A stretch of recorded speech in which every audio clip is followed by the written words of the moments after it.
Israel और Hamas के बीच जंग की शुरुआत 7 अक्टूबर से हुई थी, जिसके बाद से करीब 9 महीने से ये जंग अब भी जारी है।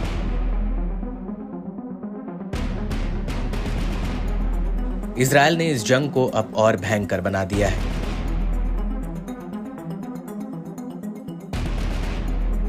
इजरायली बलों ने महज 24 घंटे में हमास की जड़ों को हिलाकर रख दिया है।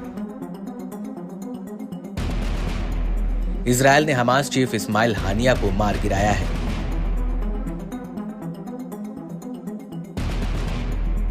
ईरान में एक बड़े हमले में हमास प्रमुख इस्माइल हानिया का खात्मा हो गया।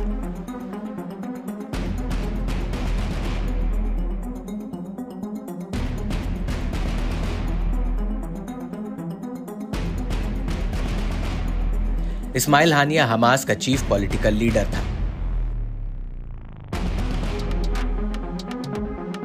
7 अक्टूबर 2023 को इजरायल पर हुए हमलों का मास्टरमाइंड हानिया को बताया जाता है। इस्माइल हानिया ने 1988 में हमास ज्वाइन किया था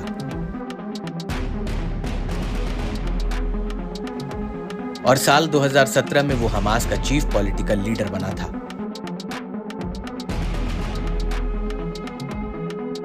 इस्माइल हानिया ने 2006-2007 में फिलिस्तीनी प्राधिकरण के प्रधानमंत्री के तौर पर भी काम किया था। इस्माइल हानिया का जन्म 1962 में गाजा के एक शरणार्थी शिविर में हुआ था।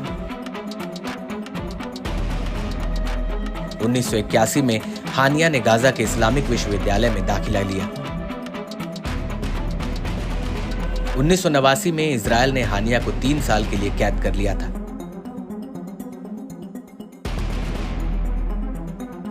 बाद में वो फिर गाजा आया और हमास आंदोलन के नेता शेख अहमद यासीन के कार्यालय का प्रमुख नियुक्त किया गया।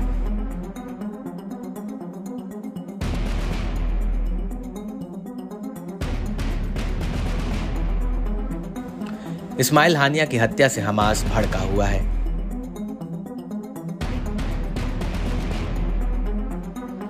हमास ने इस्माइल हानिया पर इजरायली हमलों को कायराना बताया।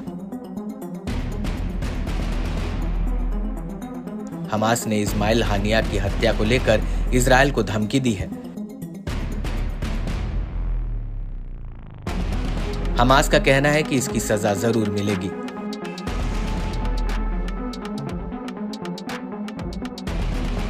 इससे पहले अप्रैल में इजरायली हमले में हानिया के 3 बेटे भी मारे गए थे।